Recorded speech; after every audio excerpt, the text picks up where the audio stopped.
주민들의 자활을 돕는 지역 자활센터에서 참여자 사례 관리 문서에 개인 비방성 내용을 담아 논란이 되고 있습니다.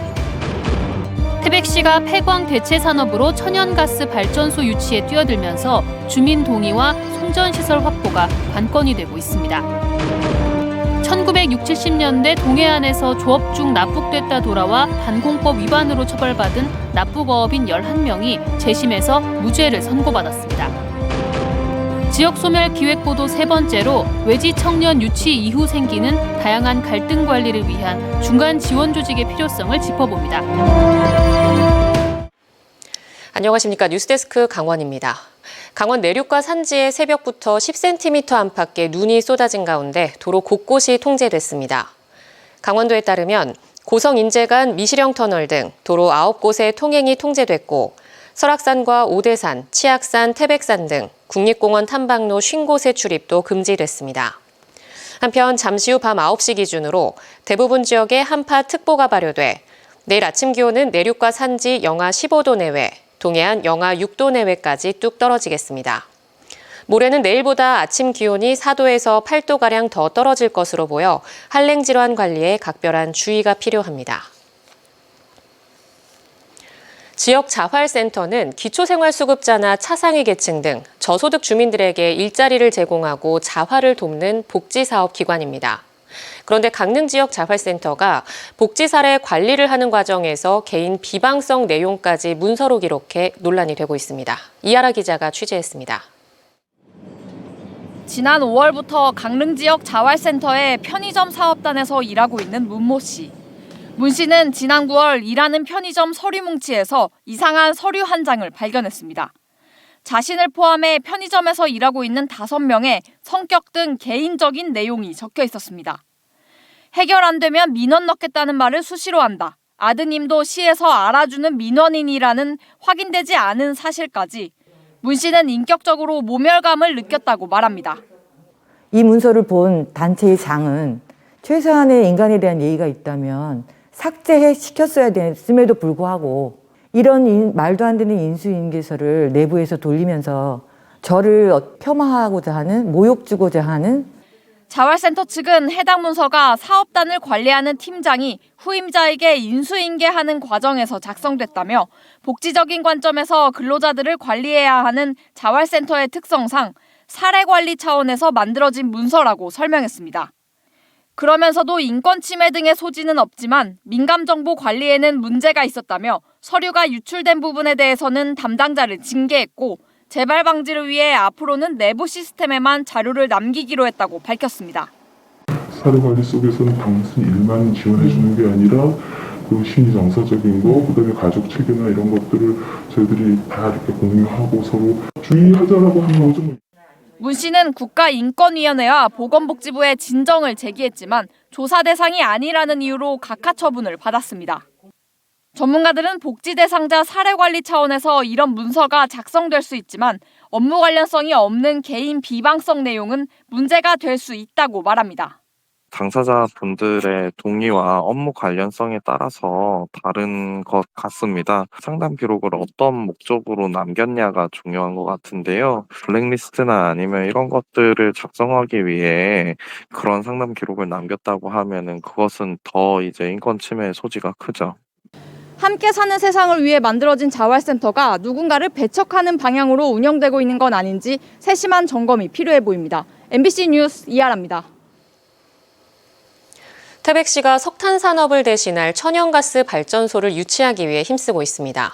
경쟁 도시들의 유치 열기는 예전보다 식었지만 앞으로 주민 동의와 송전시설을 확보하는 게 관건입니다. 이준호 기자가 취재했습니다. 태백시가 유치하려는 천연가스 발전소는 경남 삼천포 석탄화력발전소 5, 6호기를 대체할 1000메가와트 규모 시설입니다. 발전소 유치에 성공할 경우 20년간 걷어들일 지방세 수입이 2천억 원, 주민 지원 사업비가 400억 원에 달하고 400명 안팎의 인구 유입 효과도 예상됩니다. 내년 상반기 발전소 입지 선정을 앞두고 태백시는 최근 발전사로부터 유치 제안서를 제출해달라는 요청을 받았습니다. 그런데 과일 양상을 보이던 지자체 간 유치 경쟁은 조금 식은 분위기입니다. 경남 지역의 일부 지자체를 중심으로 주민들이 환경 피해를 우려하며 유치를 거세게 반대하고 있기 때문입니다. 지난해 말까지만 하더라도 발전소 유치에 관심을 보이던 지자체는 10곳 안팎으로 알려졌으나 최근 그 수가 크게 줄었습니다. 유치 의향을 이제 지자체들한테 이제 의향이 있는 지자체를 접수를 한번 받았대요. 의향이 있다 정도 확인된 데가 6군데 정도라고 하네요. 그러나 태백 씨가 신경 써야 할 과제들이 없는 게 아닙니다. 우선 발전소 유치에 높은 주민 동의율이 중요합니다. 태백 지역 내 발전소 후보 입지는 이곳 원동과 상삼이동 등 3곳인데 현재로서 모두 주민 동의율이 높은 편입니다. 대체 산업을 육성해야 한다는 주민들의 공감대가 형성되어 있기 때문인데 이를 계속 유지하는 게 필요합니다. 태백은 막다른 골목에 와 있습니다. 석탄공사 폐광을 또 앞두고 있고 인구 소멸 지역으로 남들이 안 하는 그 교도소 유치나 어떤 이런 LNG 발전소 유치를 해서 앞으로의 우리 살아갈 길은 뭐 이런 전략뿐이지 않나 생각합니다. 여기에다 발전소 전력을 수도권 등으로 보낼 송전시설 확보가 문제입니다. 동해안과 수도권을 잇는 초고압 직류 송전시설 조성 사업이 지연되고 있기 때문입니다. 신태백 변전소로 개통 연결해야 되는데 이제 그 부분이 원활치 않고요. 이를 위해서 뭐 국회나 또 우리 산업부와 계속해서 협의를 진행 중에 있습니다. 2014년에도 한 차례 추진한 지역 수건 사업이 10년 가까이 지나 빛을 볼 수 있을지 관심이 쏠리고 있습니다. MBC 뉴스 이준호입니다. 전국적으로 내년도 표준지 공시지가가 올해보다 6%가량 떨어질 것으로 예고된 가운데 도내에서는 화천군, 정선군 순으로 하락폭이 클 것으로 보입니다. 국토교통부에 따르면 도내에서 가장 낙폭이 큰 화천군의 변동률이 마이너스 7.3%, 이어 정선군 마이너스 7.21%를 포함해 철원, 평창, 양구군이 7%가 넘게 하향 조정될 예정입니다.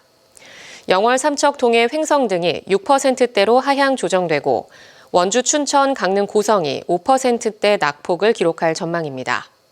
반면 양양군은 마이너스 2.82%로 가장 적게 하락할 것으로 보입니다. 지난 1960, 70년대 동해안에서 조업 중 납북됐다 돌아와 반공법 위반 혐의 등으로 처벌을 받았던 어업인 11명에 대한 재심에서 법원이 무죄를 선고했습니다. 춘천지방법원 속초지원 형사 1단독 재판부는 풍성호 선원 5명, 건설호 선원 5명, 창동호 선원 1명에 대한 재심에서 모두 무죄를 선고했습니다. 재판부는 무죄 선고 직후 피고인들과 가족들이 오랜 시간 고초를 겪은 것에 대해 법원 가족으로서 죄송하다는 말씀을 드린다고 덧붙였습니다. 11명 모두에게 무죄가 선고되자 방청석에선 박수와 함께 감사하다는 인사가 쏟아져 나왔고 피해자 가족 등은 법원 앞에서 축하 인사를 나눴습니다. 속초 대관람차 사업 추진 과정에서 특정 업체에 유리하게 적용하도록 평가 방식 등을 변경한 것과 관련해 김철수 전 속초시장이 경찰 조사를 받는 것으로 알려졌습니다.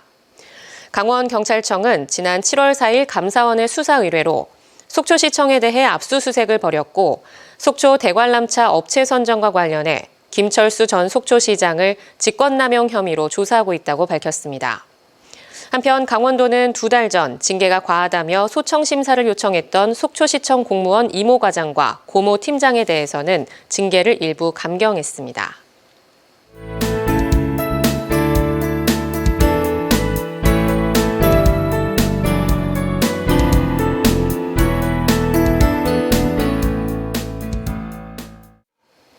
지역 소멸에 대응할 해법을 고민해보는 기획보도 시간입니다. 오늘은 3번째로 청년 인구 유입에 성과를 내고 있는 경북 의성군의 비결을 살펴봤습니다. 박은지 기자입니다.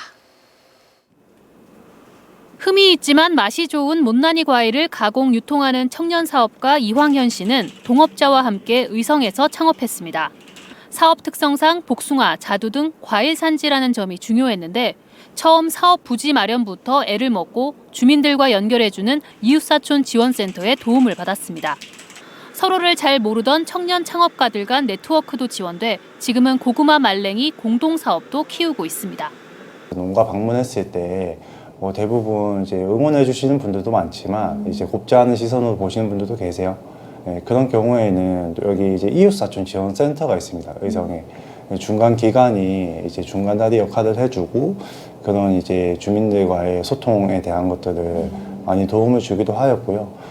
의성구는 이웃사촌 시범마을을 추진하면서 유입 청년 지원, 마을 자치, 미래교육, 복지 등 다양한 센터를 만들어 밀착 지원에 나섰습니다. 활성화된 중간 지원 조직은 각종 공모 사업에도 필수적이어서 정부 지원 확보로 이어졌습니다. 의성구는 그동안 지역 소멸에 대응해 청년을 직접 유치하거나 지역 주민의 역량 강화를 지원하는 중간 지원 조직들이 활성화돼 있었는데요. 올해는 이런 조직들이 유기적으로 연결돼 시너지를 낼 수 있도록 통합 중간 지원 조직이 새롭게 출범했습니다. 의성읍에 위치한 행복의성지원센터는 기존 센터의 업무를 팀제로 개편해 안개면의 성과를 의성군 전체로 확산하고 지역 소멸을 늦추고 지속 가능성을 높이는 데 주력하고 있습니다. 주민 스스로가 이제 우리가 어떻게 살아가야 될 건지, 다시 말하면 소멸한다고 하는데 그럼 우리가 소멸을 하도록 앉아서 기다릴 거냐, 아니면 우리가 뭔가 소멸을 막기 위해서 뭔가 노력을 해볼 거냐, 이건 자각이 필요한 거죠. 길어야 1, 2년이면 자리를 이동하는 행정공무원들과 달리 한 명이 업무를 계속해 전문성을 높였고, 동시대를 살아가는 청년들의 문제를 같은 눈높이에서 바라보며 사업을 진행할 청년 기획자들도 서울, 대구 등에서 적극적으로 모셔왔습니다. 젊은 청소년이나 대학생, 20대들의 마음속에 로컬이라는 씨앗이 심겨졌을 때 그들의 진로 선택지의 다양성도 늘어나고, 그들이 비록 지금 당장은 여기에 꼭 정착하지 않더라도 한번 경험을 한 것이 계기가 되어서 그 이후 삶에 큰 영향을 미칠 수 있다고 생각을 하거든요. 청년들을 지역에서 보다 따뜻하게 맞이할 수 있도록 마음의 문턱을 낮추는 복지와 주민 역량 강화 사업도 확대되고 있습니다. 마을의 문제 또는 지역의 문제는 지역 주민들이 누구보다 잘 알고 또 만들어 가야 되기 때문에, 그래서 그 마을 자치 또 읍면 중심의 주민 자치를 활성화하기 위해서 주민들의 역량 교육을 많이 했습니다. 저출산 문제가 해결되지 않는 상황에서는 결국 청년이 유입돼야 지속 가능성을 높일 수 있기 때문에 전국 지자체가 너도 나도 청년 유치에 공을 들이고 있습니다. 노인만 남은 지역으로 소멸될 것인가, 작지만 강한 지역이 될 것인가 기로에 선 시점에서 의성군의 통합 중간 지원 조직 단체는 갈등 관리와 동반 성장을 해법으로 제시하고 있습니다. MBC 뉴스 박은지입니다.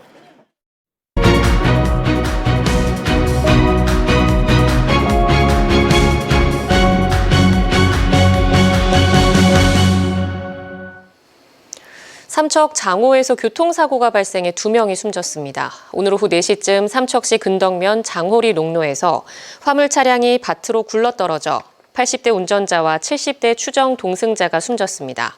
경찰은 정확한 사고 경위를 조사하고 있습니다. 지난해 강원도 내 4천 명 이상의 청년 인구가 순유출된 것으로 나타났습니다.